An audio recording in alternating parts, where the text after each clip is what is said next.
Super budget-friendly ba na ice cream ang hanap mo? Na kahit araw-araw ka pa kumain ng ice cream ay pwedeng-pwede? Hindi na kailangan ng all-purpose cream, condensed milk at asukal. Kaya ang laki ng matitipid mo dito? Tara, umpisahan na natin.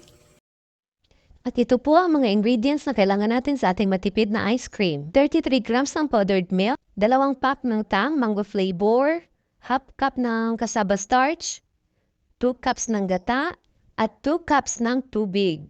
At pakuluan muna natin itong ating tubig sa mahinang apoy lang. Habang hinihintay natin na kumulo ang ating tubig, i-mix muna natin itong ating gata at cassava starch at isama na rin natin ang powdered milk.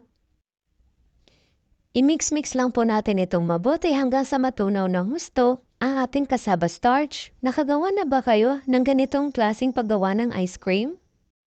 Napakasarap po at talagang panalo sa sarap. Ayan, kumukulo na po ang tubig natin. I-mix muna natin ulit itong ating mixture kasi namumuo yung cassava starch sa ilalim. I-mix-mix lang po natin ito palagi para hindi dumikit sa ilalim at smooth ang ating mixture. Pag nakita natin na ganito na ang kanyang consistency, pwede na po natin ito hanguin. At dito ko po nilagay ang ating mixing bowl para malagyan po natin ng yelo.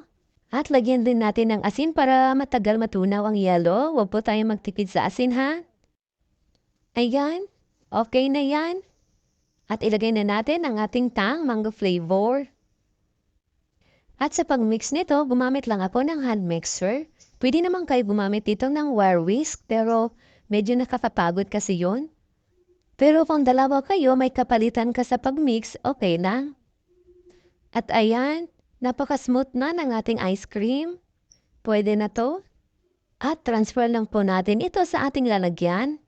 At ilagay lang natin ito sa freezer ng 5 hours or overnight.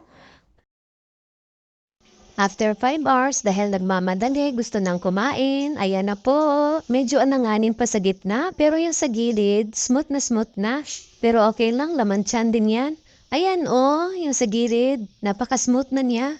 Maraming salamat, hanggang sa susunod po.